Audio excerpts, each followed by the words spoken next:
Detección de actividad cerebral en pacientes insensibles con lesiones cerebrales agudas o graves. La definición. ¿Qué es un daño cerebral? Es una lesión que puede ser causada por la destrucción o el deterioro de las células cerebrales, ya sea resultado de un trauma, de un infarto, un tumor o cualquier otra enfermedad. Significado de acuerdo con la Asociación Americana de Lesiones Cerebrales. Ahora vamos a ver los tipos de daño cerebral. Tenemos primero el trauma, la lesión por trauma cerebral, que es causada por lo general por una fuerza externa, como un golpe en la cabeza. Esto causa que el cerebro se mueva dentro del cráneo o que se dañe el cráneo y da como resultado un daño cerebral. También tenemos lesión cerebral adquirida, que ocurre a un nivel celular. Es más comúnmente asociado con la presión del cerebro y esto puede venir en forma de un tumor o se puede dar como resultado de una enfermedad neurológica en el caso de los infartos.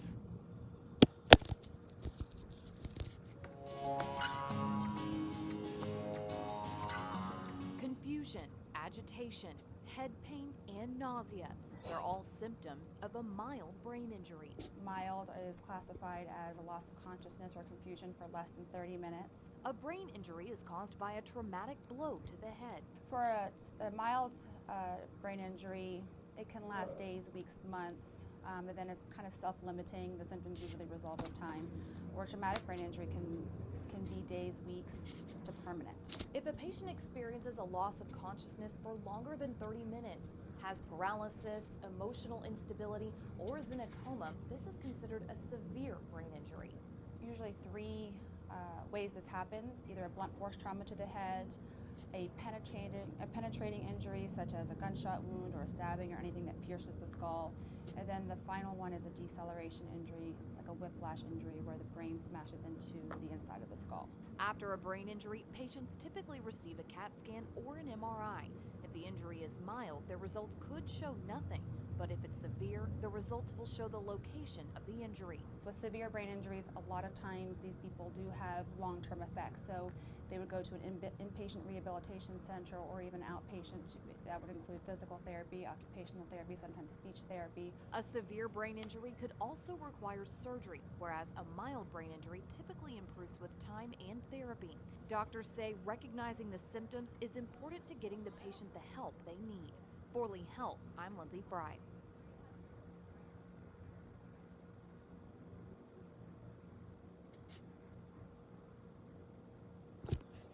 Ahora vemos cómo se aplica en la medicina. La activación cerebral en respuesta a los comandos motores hablados puede ser detectada por medio de un electroencefalograma en pacientes que son clínicamente insensibles. La prevalencia y la importancia del pronóstico entre la disociación entre el comportamiento por comando motor y la actividad cerebral en los primeros días después de una lesión cerebral por lo general no son bien entendidas.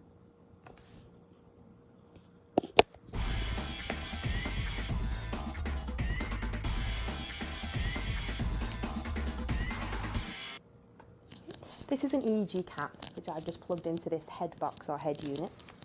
Each point on this cap represents a certain point in the brain. So these middle electrodes are C's for central lines. The backs are O's for occipitals and P for posteriors. So we have to find the exact letter and number that represents each point on the cap and plug that point into the correct representation here in the box. That means that we'll get an accurate picture of what's going on in the individual lobes and areas of the brain on the screen once we begin the test.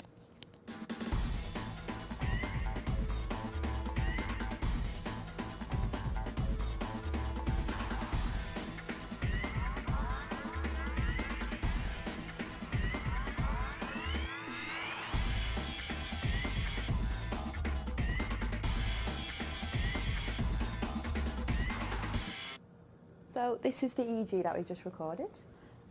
Each of these lines represents one of the electrodes that we popped onto the head, so they're showing different regions of the brain. This pink side is the right side, and this blue is the left. That goes front to back for each side. So the front of the right side, right back to the back, and the front of the left. These big dips are eye blinks. This channel here is just a basic ECG, so just showing a heart rate. The main things that we're looking for in EEG is frequencies. So we measure these waveforms and the frequencies tell us if it's normal or not.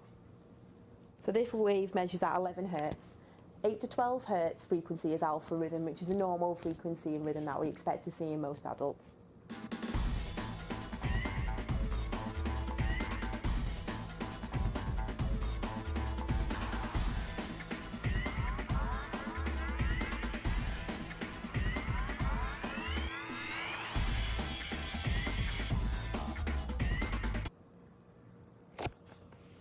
Ahora vemos los métodos.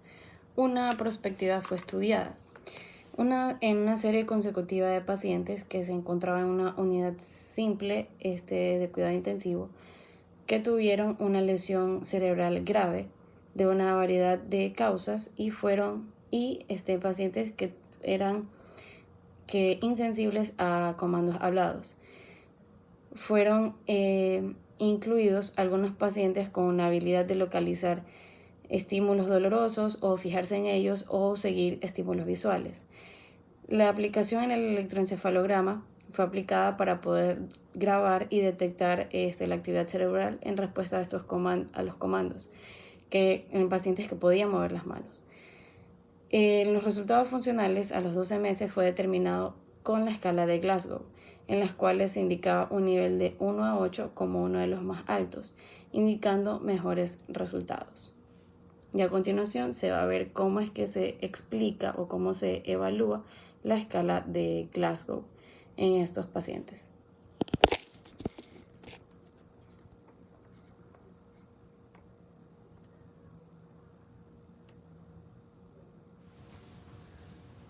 Hi, Miss Becca. My name is Becky, and I'm going to check you right quick and do what we call a Glasgow scale test on you. Can you hear me? Miss Becca, can you hear me today?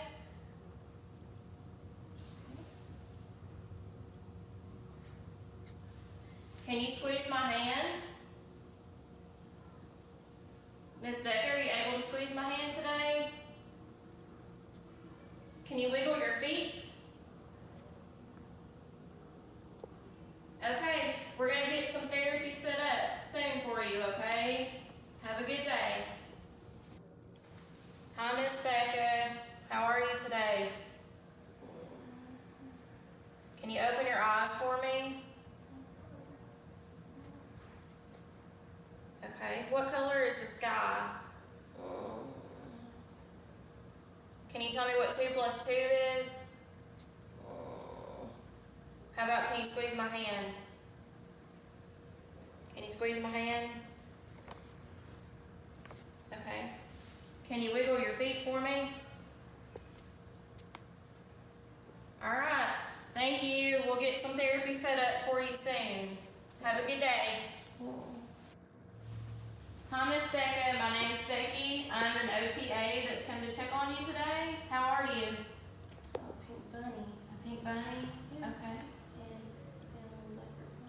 and And a leprechaun? Oh, he's early this year, isn't he? Okay. Let's see. You're able to open your eyes good today. Let's see, can you squeeze my hand? Can you squeeze tight? Okay. Wiggle your toes for me. Okay. What color is the sky? green, Okay. Can you tell me what 2 plus 2 is? 7, Okay.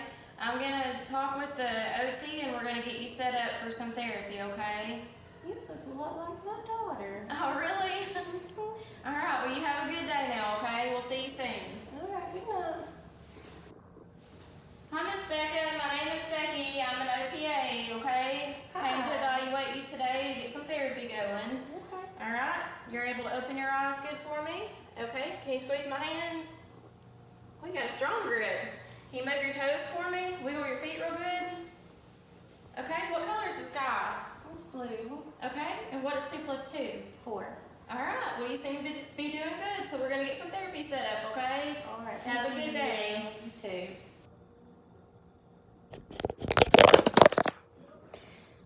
Ahora, un total de 16 pacientes, de 104 pacientes que eran insensibles, o sea, el 15%, tuvieron una actividad cerebral detectada por el electroencefalograma, en una media de 4 días después de la lesión. La condición de 8 de 16 pacientes, o sea, el 50%, y del 23 de 88 pacientes, o sea, el 26%, sin una actividad cerebral mejoró mucho, ya que fueron capaces de seguir comandos antes de la descarga.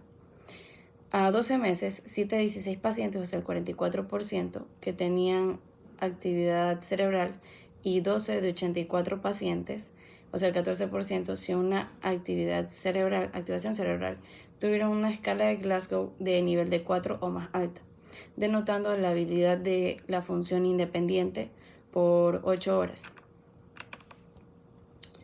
Ahora vemos cuáles son las ventajas que los resultados soportan aquellos estudios ya hechos, en el que se mostraba un electroencefalograma o una resonancia magnética funcional que podía en ciertos casos reflejar la activación de partes del cerebro que responden a comandos hablados en pacientes insensibles, pero si existe la detección de señal o representa recognición o comprensión de comandos, todavía es incierto. Y también tenemos el contra de estos estudios, que son los siguientes. Tenemos que las limitaciones del estudio incluían una variedad de causas de las lesiones cerebrales dentro de los pacientes. En adición a esto, también era el retirar las terapias sostenidas de vida. Esto confinaba a los estudios en su historia natural y a la lesión y al tipo de lesión, si fuera grave o no.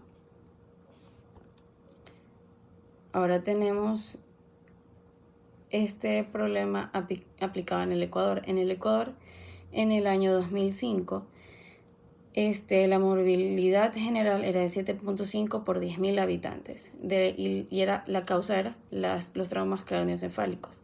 Eran la 9ª causa de muerte. En el año 2009, de acuerdo con la Organización Mundial de la Salud, el trauma de mortalidad en Ecuador era de 16.9 por 100.000 habitantes, siendo más severo otra vez el trauma craneoencefálico. Y en el 2015, en Ecuador, en los recientes años, se volvió de la 9ª causa a la 4ª causa de muerte.